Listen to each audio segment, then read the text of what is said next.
नमस्कार, मी रुचिता. ॲग्रोनमध्ये आपल्या सर्वांचं स्वागत. पिकाला खत देताना आपण कसं देतो? पिकाच्या शिफारसीनुसार, हो की नाही?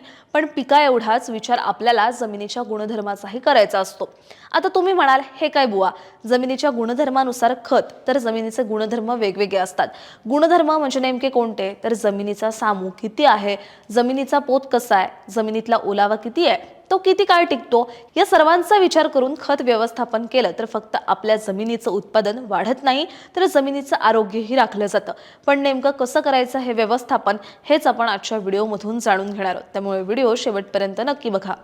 सर्वात आधी पाहूया जमिनीचा सामू म्हणजेच पीएच. सोप्या भाषेत सांगायचं झालं तर जमीन आम्लधर्मी म्हणजेच ऍसिडिक आहे की चोपड म्हणजेच विल्मधर्मी म्हणजेच बेसिक आहे, हे सामूवरून कळतं. साधारणपणे 6 ते 8 पीएच असलेल्या जमिनीत बहुतेक अन्नद्रव्य पिकांना सहज मिळतात. पण जर जमिनीचा सामू 6.5 पेक्षा कमी असेल, म्हणजेच जमीन आम्लधर्मी असेल, तर कॅल्शियम, अमोनियम नायट्रेट आणि रॉक फॉस्फेट यांसारखी खतं द्यायची आहेत. पण जर पीएच 7.3 पेक्षा जास्त असेल, म्हणजेच जमीन चोपण किंवा विम्लधर्मी असेल, तर urea, ammonium sulphate, single superphosphate आणि सल्फेट ऑफ पोटॅश ही खतं जास्त फायदेशीर ठरतात.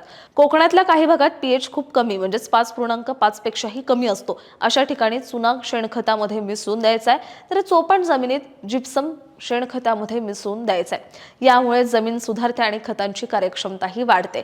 याशिवाय दुसरं आहे जमिनीचा पोत, म्हणजे जमीन हलकी आहे की भारी हे पाहणंही तितकंच गरजेचं असतं. कारण हलक्या जमिनीत पाणी पटकन झिरपतं, त्यामुळे नत्र आणि पालाशयुक्त खतं वाहून जाण्याची शक्यता जास्त असते.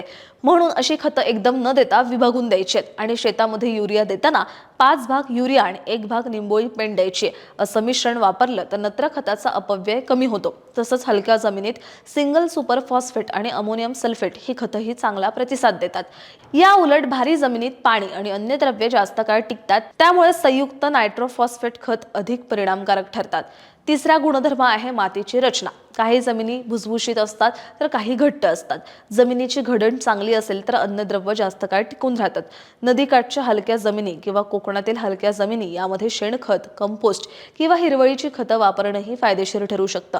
यामुळे मातीची पाणी धरून ठेवण्याची क्षमता वाढते आणि खतांचा अपव्यय कमी होतो. भात उत्पादक शेतकऱ्यांसाठीही एक महत्त्वाची गोष्ट आहे. चिखलणी करताना हेक्टरी 5 टन गिरीपुष्पाचा पाला मिसळला तर त्याचा चांगला फायदा दिसून येतो. आता शेवटचा आणि अत्यंत महत्त्वाचा मुद्दा, तो म्हणजे जमिनीतला ओलावा. जमिनीत ओलावा नसेल तर खत टाकूनही काही उपयोग होत नाही, कारण खतांमधील अन्नद्रव्ये विरघळून पिकांना मिळण्यासाठी ओलावा आवश्यक असतो. कोरडवाहू शेतीमध्ये पेरणीच्या वेळी खते थोडी खोलवर द्यायची, म्हणजे जमिनीत साठलेल्या ओलाव्याचा फायदा पिकाला मिळतो. तसंच जमिनीत सेंद्रिय पदार्थ जास्त असतील तर ओलावा जास्त काळ टिकतो आणि अन्नद्रव्यांची उपलब्धताही सुधारते.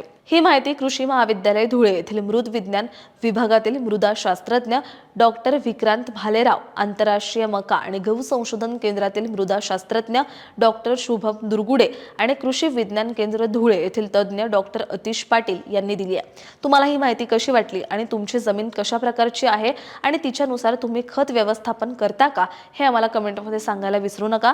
आणि अशाच शेतीविषयक आणि नवनवीन माहितीसाठी ॲग्रोवनला सबस्क्राईब आणि फॉलो करायला विसरू नका.